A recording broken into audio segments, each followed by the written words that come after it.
O termo semita começou a ser usado em 1787 para designar os povos orientais. Atualmente ele alude a judeus e árabes, mas na Bíblia esse era o termo para os descendentes do patriarca de poderosas nações do Oriente Médio, o berço da civilização humana.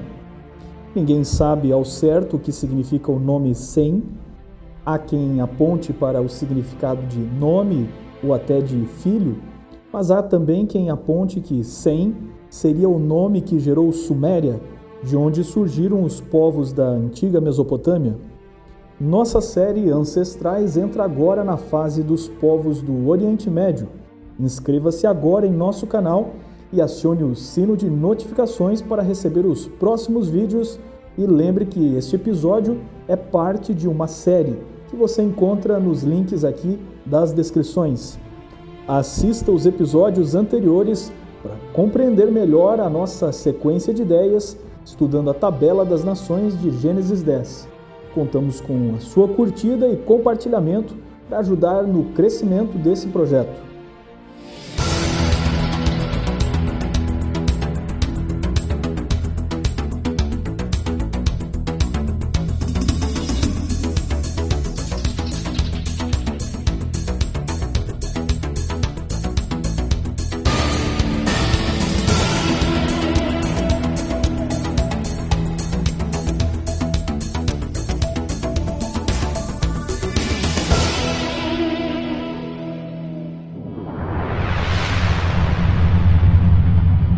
O nome sumério para seu país era Kendir, e os acadianos chamavam de Sumeru, mas o significado é incerto.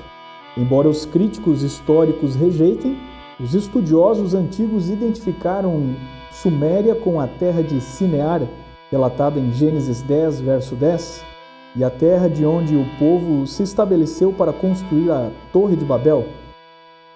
Os antropólogos acreditam que os sumérios são um misto de povos com origem na Armênia, que por acaso também é o país do Monte Ararat, onde repousou a Arca de Noé. Sua língua não encontra classificação nem afinidade com qualquer outro idioma, e o hebraico parece ter emprestado alguns termos do antigo sumério. Sua origem é incerta, mas eles contavam que seus ancestrais vieram de uma terra das ilhas do Golfo Pérsico, chamada Dilmun, e em seus mitos uma versão do Jardim do Éden, um lugar sem doenças e onde os animais eram pacíficos. Diziam eles que sua primeira cidade tinha sido Eridu, ao norte do Golfo Pérsico. A história parece evocar Gênesis 4, verso 17, onde Caim construiu a primeira cidade da história, chamando-a pelo nome do seu filho Enoque, que teve um filho chamado Irade. Eridu, Enoque e Irade se parecem muito.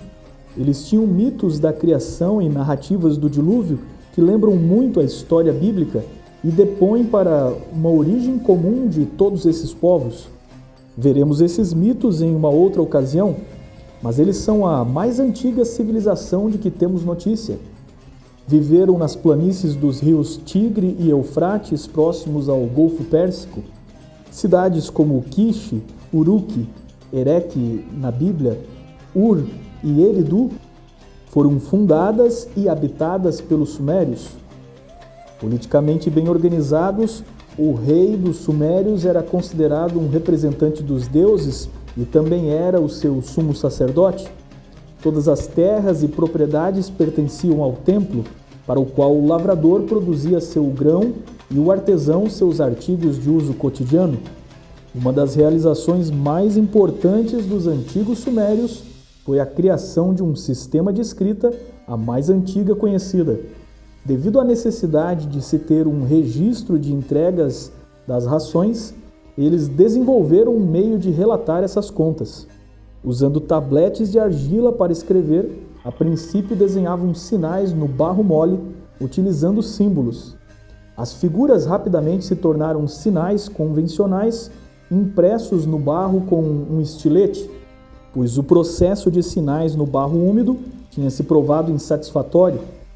Alguns, como os escribas cananeus de Ugarite e os persas posteriormente, usaram a prática de escrever com sinais cuneiformes, mas desenvolveram uma escrita alfabética própria com um número bem mais limitado de caracteres. Os cananeus tinham pelo menos 30 caracteres, os persas menos de 50 sinais, enquanto que a escrita cuneiforme silábica dos sumérios consistia de muitas centenas de caracteres. Após os sumérios terem reinado sobre a Mesopotâmia por um desconhecido período de tempo, o primeiro império semita foi fundado por Sargão, na Acádia, datado pelos historiadores como do século 24º a.C. Os semitas parecem ter vivido ao norte das cidades-estados sumérias, uma vez que foram encontrados textos na cidade de Mari e em outros lugares que confirmam a existência de cidades semitas organizadas durante a época das dinastias sumérias primitivas. Contudo, não desempenharam um papel importante antes da época de Sargão. Ele foi o primeiro grande guerreiro registrado na história fora da Bíblia e foram contadas muitas lendas sobre o seu nascimento, suas campanhas militares e outras façanhas.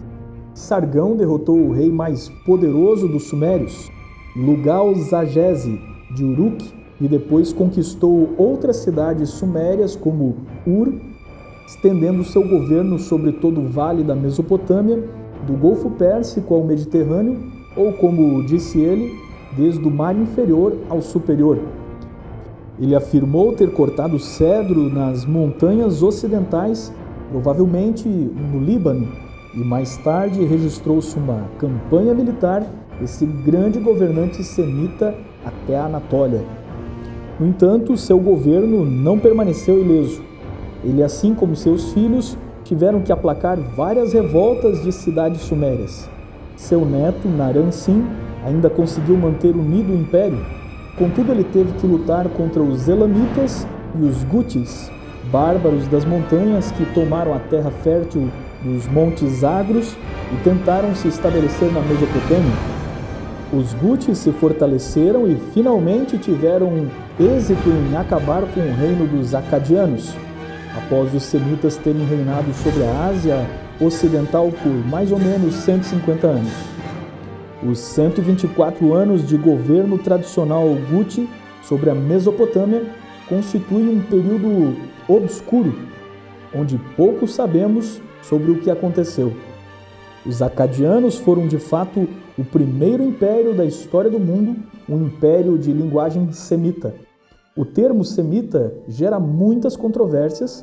Se por um lado, biblicamente, pensamos que são os descendentes dos filhos de Sem, filho de Noé, descritos em Gênesis 10, por outro, os estudiosos tendem a classificar como semitas os povos que falam línguas semitas, alguns destes que nem fazem parte dos descendentes de Sem, descrito em Gênesis 10, tais como os cananeus e os fenícios, que têm linguagem semita. Por outro lado, na lista de Gênesis 10, alguns descendentes de Sem não falavam uma linguagem semita.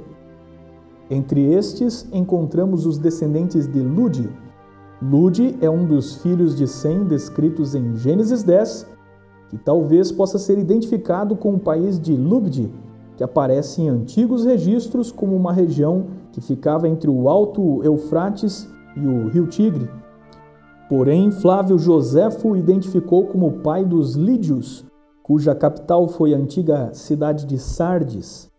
Eles eram arqueiros e inventaram as moedas.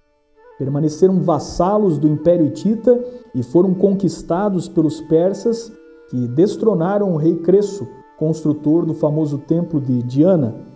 Este fato mostra o grande relacionamento entre lídios e a cultura jafenita, como por exemplo os gregos.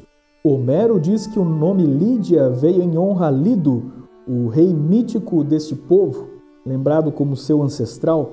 Lido teria um irmão chamado Tirreno, que partiu chegando à Itália, dando origem aos Tirrenos, mais tarde conhecidos como etruscos. A religião lídia parece ter sido o culto a Atis, relacionada com o deus da Frígia, e da Grécia, deus da vegetação. Os reis lídios se diziam descendentes de Hércules e também é considerada a terra de Dionísio, o deus do vinho. Outro filho do patriarca Sem, cujo povo não tinha idioma semita e a língua não se relacionava com outros idiomas, era Elão, ancestral dos Elamitas, que se denominavam Haltanti, no persa moderno Khuzistan, hoje província do Khuzistan, no Irã. Eles e sua capital, Suzã, foram absorvidos pelos persas e semitas. A religião elamita era matriarcal e cultuava a deusa mãe Pinikir, ou Kirisi, ou ainda Kiririsha. A antiga capital do Elão, Susa, a Suzã bíblica de Daniel 8, verso 2, tornou-se posteriormente uma das capitais do Império Persa. Você pode ver em Esther, capítulo 1, verso 2. Escavações em Suzã trouxeram à luz numerosos documentos escritos em caracteres cuneiformes que permitem reconstruir a história e a religião desta cidade. Os descendentes de Elão, semitas, se estabeleceram muito cedo naquela área, mas evidentemente se mesclaram com outros povos, o que explica a sua língua diferente dos idiomas semitas. Sem, o filho de Noé, foi ainda o pai de povos que habitaram toda a Mesopotâmia, como a Síria, Caldeia, Pérsia, Lídia e Síria. De um dos seus filhos, Arfaxade, surgiram os ancestrais que se espalharam pela Palestina e Arábia, e sua cultura moldaria a sociedade ocidental. Dessa linhagem veio o famoso Abraão, tema de próximos episódios de Ancestrais.